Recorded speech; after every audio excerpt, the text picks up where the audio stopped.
Ko je minila sobota, so Marija Magdalena, Marija Jakobova mati in Saloma kupile dišav, da bi ga šle mazili. Prvi dan tedna so šle k grobu na vse zgodaj, ko je sonce vzšlo. Med seboj so govorile: Kdo nam bo odvalil kamen od vhoda v grob?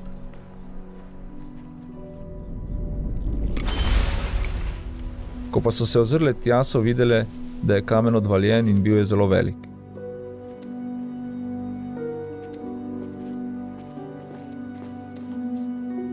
Stopile so v grob in zagledale mladeniča, ki je sedel na desni strani, ogrnjen z belim oblačilom, in so se zelo začudile. On pa jim je rekel: Ne čudite se, Jezusa iščete, Nazarečana, križanega. Bil je obujen, ni ga tukaj.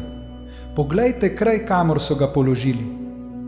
Toda pojdite in povejte njegovim učencem in Petru: Pred vami pojde v Galilejo, tam ga boste videli, kakor vam je rekel.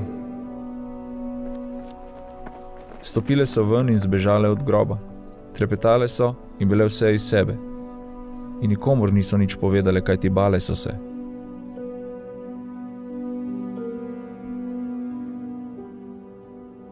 Ko je prvi dan tedna na vse zgodaj vstal, se je najprej prikazal Mariji Magdaleni, iz katere je izgnal 7 demonov.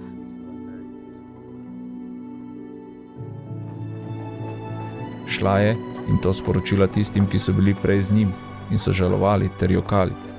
Ko so slišali, da živi in da ga je ona videla, niso verjeli.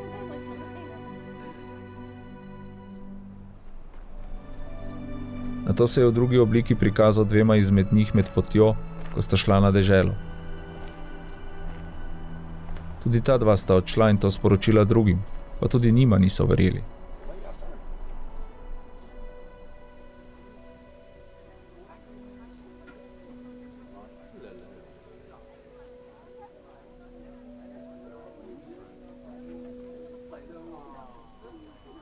Še pozneje se je prikazal 11, ko so bili pri mizi.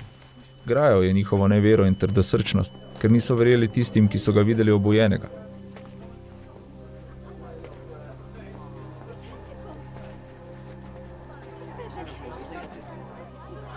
Rekel jim je: Pojdite po vsem svetu in oznanite evangelij vsemu stvarstvu. Kdor bo sprejel vero in bo krščen, bo rešen. Kdor pa ne bo sprejel vere, bo obsojen. Tiste pa, ki bodo sprejeli vero, bodo spremljala ta znamenja. V mojem imenu bodo izganjali demone, govorili nove jezike, z rokami dvigali kače, in če bodo kaj strupenega izpili, jim ne bo škodovalo. Na bolnike bodo polagali roke in ti bodo ozdraveli. Potem, ko je Gospod Jezus govoril z njimi, je bil vzet v nebo in je sedel na Božjo desnico.